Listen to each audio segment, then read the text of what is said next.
Okay, well, as the name says, X-Cape.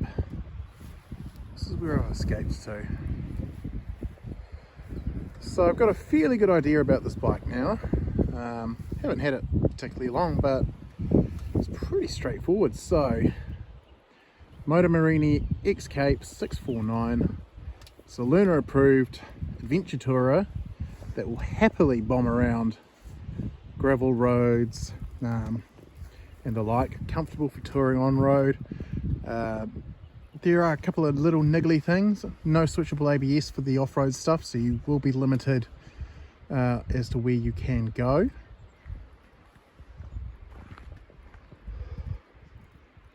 The windscreen does flick up quite a lot of buffeting, particularly if you're wearing a peaked helmet. I've got it in the highest position now, and under 100 kilometers an hour it's actually all right, but over and it starts to get a bit tiresome. Looks great with the gold spoked wheels. My wife's going to hate those. It's going to be great.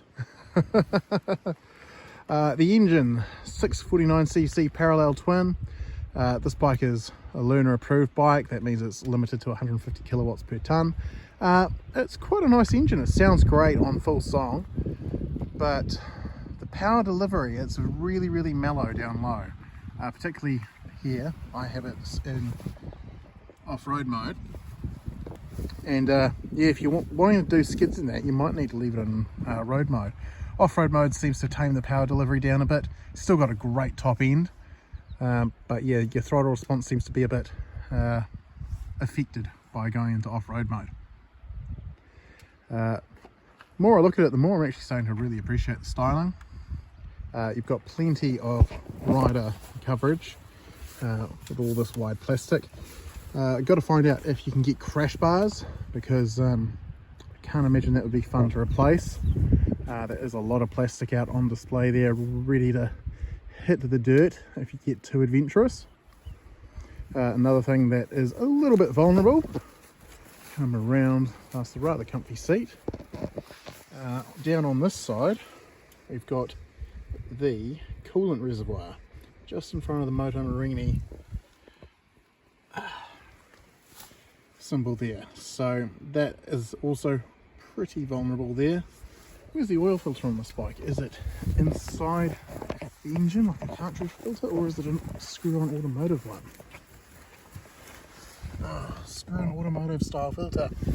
So yeah, proper bash plate and some crash protection would be a must if you're going to go doing hard off-road stuff. And here comes the rain again, lovely. Thought I'd outrun that. You'd want to replace the handguards too, though they're brilliant at keeping the rain off when it's raining, but they're just, as you see, a bit flimsy. A wee bit flimsy. They'd break if you drop the bike. The other thing to think about is luggage, whether or not your luggage can fit on this bike. A roll bag would be easy. Slap a roll bag on there or on the pillion seat, tie it down using the grab handles, you're away. But when it comes to panniers and the like, I don't know what is available. That'll be something to look into. But overall, for your money, 13 grand. A little bit more if you want the gold wheels, which I don't know, if your wife hates them as much as me, that might be worth going for them. Pretty good value for money as an adventure tourer. Yes, people think adventure bikes need to be able to do hard stuff and go down rock walls and stuff and do mean skids like Chris Birch, but that's not what this bike's about. It's about getting you out there and exploring. And so far it's done pretty darn well at that. I'm looking forward to the rest of my time with this bike, particularly its comfy seat. It's such a much more comfy seat than my Honda. So yeah, without further ado, that is the first impressions of the Moto Morini X-Cape, the Italian designed, Chinese made, CF Moto engined newcomer to the New Zealand adventure motorcycle world. So stick around, check out onthrottle.co.nz for more. Like and subscribe to YouTube if you enjoy the content I'm putting out. I'm trying to get as much out as possible, but I own two small humans, and yeah, they like to muck up plans as often as they can. Rightio, so till the next video, thank you, and I will see you on the next video. So this is New Zealand to the T. around a gravel road corner and look, sheepies!